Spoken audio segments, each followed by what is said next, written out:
जय श्री हरि, जय लक्ष्मी नारायण, जय माता तुलसी। मेरी इस वीडियो को लाइक करें, चैनल को सब्सक्राइब करें और अधिक से अधिक इस वीडियो को शेयर कर भगवत प्रचार के इस कार्य में सहयोग कर अधिक से अधिक पुण्य प्राप्त करें। मित्रों, कार्तिक महात्म्य की इस श्रृंखला को आगे बढ़ाने से पहले हम पंचदेवों का और गुरु का ध्यान कर तब इस श्रृंखला में अगले अध्याय पर बढ़ते हैं। ओम श्री गौरी गणेशाय नमः। गजाननं भूतगणाधिसेवितं कपितजम्बूफलचारुभक्षणम् उमाशुतं शोकविनाशकारकं नमामि विघ्नेश्वरपादपङ्कजं। नमो देव्यै महादेव्यै शिवायै सत्तं नमः। नमः प्रकृते भद्रायै नियताप्रर्थास्मताम्। ओम नमो भगवते वासुदेवाय। ओम नमो भगवते रुद्राय। नवग्रह मंडल के अधिष्ठाता भगवान श्री सूर्यदेव का ध्यान सभी नवग्रहों के साथ। ओम ब्रह्मा मुरारी त्रिपुरांतकारी भानु शशि भूमि सुतो बुधश्च गुरुश्च शुक्र शनि राहु केतव सर्वे ग्रह शांतिकरा भवन्तु। ओम हरि ओम तत्सत्। ओम ध्यान मूलम गुरु मूर्ति पूजा मूलम गुरु पदम मंत्र मूलम गुरु वाक्यम मोक्ष मूलम गुरु कृपा। ओम श्री माता पितृ चरण कमलेभ्यो नमः। मित्रों, 13वां अध्याय। राजा पृथु ने हाथ जोड़कर देवर्षि नारद जी से कहा, हे महाराज, अब भगवान की पूजा का महात्म्य सुनाने की कृपा कीजिए। तब नारद जी बोले, हे राजा पृथु, जो मनोविनोद हंसी में भी भजन करता है उसको परम पद प्राप्त होता है। जो श्रद्धा युक्त होकर भजन करता है उसके महात्म्य का वर्णन नहीं किया जा सकता।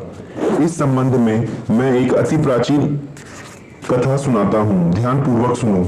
नारद जी ने कहा, कलिंद पर्वत पर दीर्घपुर नामक नगर में सुबाहु नामक एक अत्यंत धर्मात्मा राजा राज्य करता था। वह प्रजा का पुत्र के समान पालन करता था। उसके धूम्रकेश नाम का एक पुत्र था जो अत्यंत दुराचारी, परस्त्रीगामी, चोर और जुआरी था। पुत्र के दुराचरणों को देखकर राजा सुबाहु ने उसे अनेक बार ताड़नाएं दी, परंतु वह किसी प्रकार नहीं माना।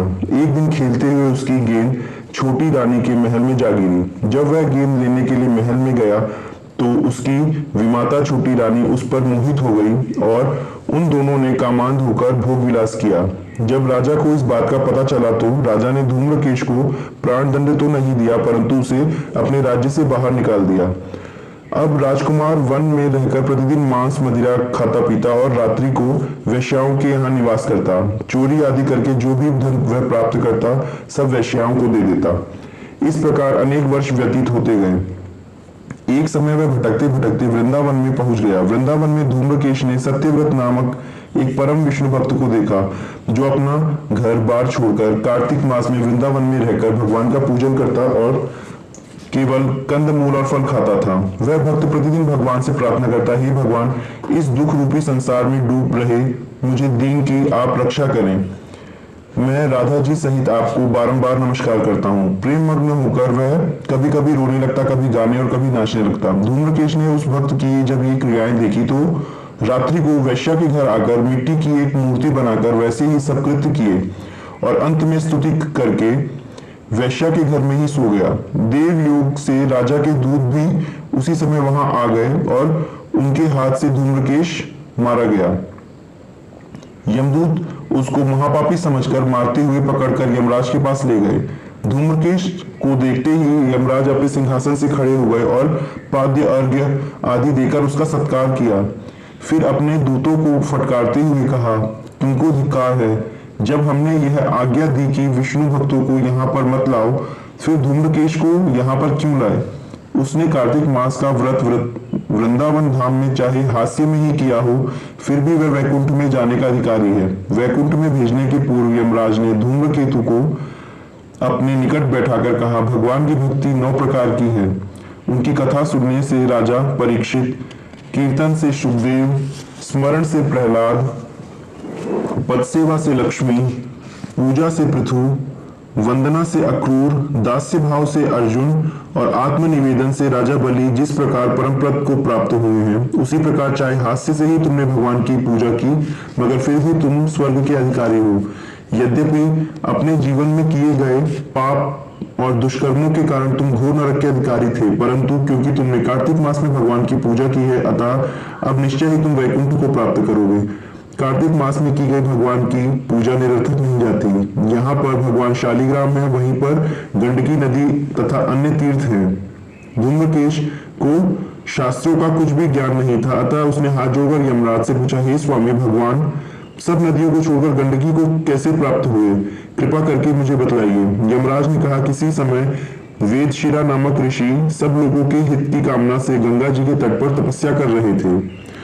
उनके इस घोर तप से भयभीत होकर इंद्र ने ऋषि की तपस्या भंग करने के लिए मंजू घोषा नाम की अप्सरा को भेजा। मंजू घोषा उस रमणीक स्थान में क्रीड़ा करती हुई अपने रूप और यौवन का प्रदर्शन करके हाव भाव दिखाने लगी। फिर उसी स्थिति में उसने मुनि के चरणों को स्पर्श किया तो उनके रोमा तत्पश्चात मुनि को अपने वशीभूत जान मंजू घोषा ने अपनी दोनों भुजाएं उनके गले में डाल दी। तब क्रोधित होकर मुनि ने श्राप दिया कि तुम मुझे इस संसार सागर में डालने को उद्यत हुई हो, इसलिए नदी बन जाओ। मुनि का श्राप सुनकर मंजू घोषा रोने और बिलखने लगी। उसने प्रार्थना करते हुए मुनि से कहा, हे मुनि, मैं श्राप के योग्य नहीं हूँ, आप मुझे क्षमा करें। उसकी प्रार्थना से द्रवित होकर मुनि ने कहा कि जिस समय भगवान विष्णु वृंदा के श्राप वश शिला रूप होकर तुम में यानी गंडकी में स्थित होंगे, तब तुम भगवान को धारण करने वाली होगी। इस प्रकार मेरे द्वारा दिया गया यह श्राप तुम्हारे लिए वरदान से भी अधिक श्रेष्ठ सिद्ध होगा। अंत में यमराज ने कहा, हे राजकुमार, अब तुम विष्णु लोक को जाओ। तब धूम्रकेश सुंदर विमान में बैठकर विष्णु लोक को चला गया और उसे वहां हरि चरणों में स्थान मिला। यह सब धूम्रकेश द्वारा कार्तिक मास में मात्र एक दिन पूजा करने का परिणाम था। यह कहकर नारद जी ने अपनी वाणी को विराम दिया। इस प्रकार 13वां अध्याय पूर्ण हुआ।